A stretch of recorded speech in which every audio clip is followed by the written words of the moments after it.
वापस आती हूँ। एक सवाल है इलेक्टोरल बॉन्ड्स के बारे में। राहुल गांधी जो हैं वो हर भाषण में कहते हैं और विपक्ष के नेता भी कहते हैं कि इसमें धांधली हुई है। आपकी पार्टी के लोग भी कहते हैं कि अगर गलती है, अगर इसमें कोई गुंजाइश है इसके सुधार में तो वो कर सकते हैं। क्या ये गलत फैसला था इलेक्टोरल बॉन्ड्स का? पहली बात है कि हमारे देश में लंबे अरसे से चर्चा चली है कि चुनावों में काला धन एक बहुत बड़ा खतरनाक खेल हो रहा है। देश के चुनावों को काले धन से मुक्ति मिले, इसके लिए कुछ करना चाहिए। चर्चा लंबे समय से चल रही है। चुनाव में खर्च तो होता ही होता है, कोई इनकार नहीं कर सकता है। मेरी पार्टी भी करती है, सब पार्टियां करती है, कैंडिडेट भी करते हैं और पैसे लोगों से लेने पड़ते हैं, सब पार्टियां लेती हैं। मैं चाहता था कि हम कुछ कोशिश करें कि इस काले धन से हमारे चुनाव को कैसे मुक्ति मिले, ट्रांसपेरेंसी कैसे आए। एक प्रामाणिक पवित्र विचार मेरे मन में था। रास्ते खोज रहे थे, एक छोटा सा रास्ता मिला, वही पूर्ण है। वैसे हमने उस समय भी क्लेम नहीं किया था, पार्लियामेंट में डिबेट में सबने उसको सराहा भी था।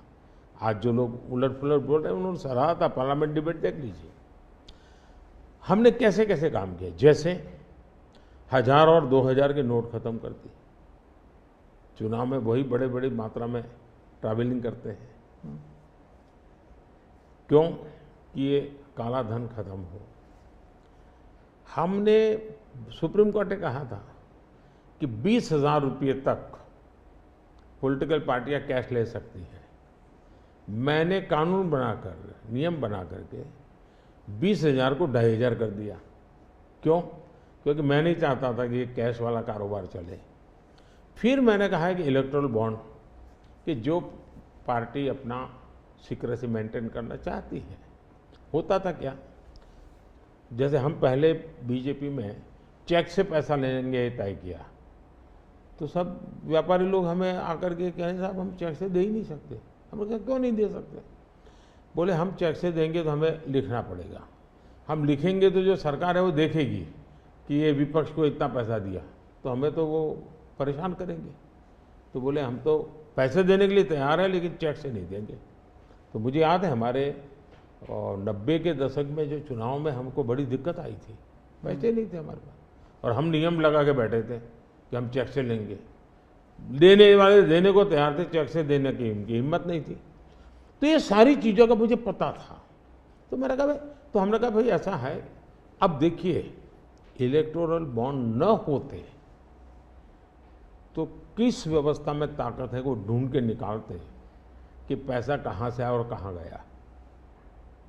ये तो इलेक्टोरल बॉन्ड की सक्सेस स्टोरी है कि इलेक्टोरल बॉन्ड थे तो आपको ट्रेल मिल रहा है मनी का, कि किस कंपनी ने दिया, कैसे दिया, कहाँ दिया।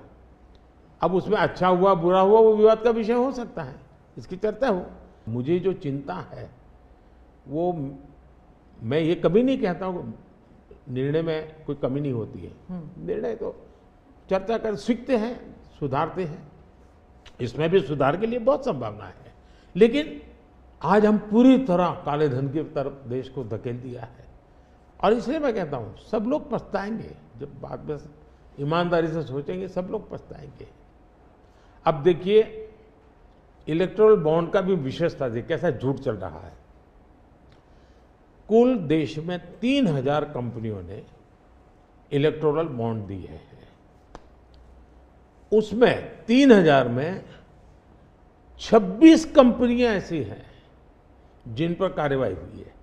ये कहते हैं ना ईडी वीडी टिकना फला, 3,000 डोनर है, उसमें सिर्फ 26, और उनमें से 16 कंपनियां ऐसी थी छापा जब लगा उस समय बॉन्ड खरीदा। कोई जोड़ सकता है इसको?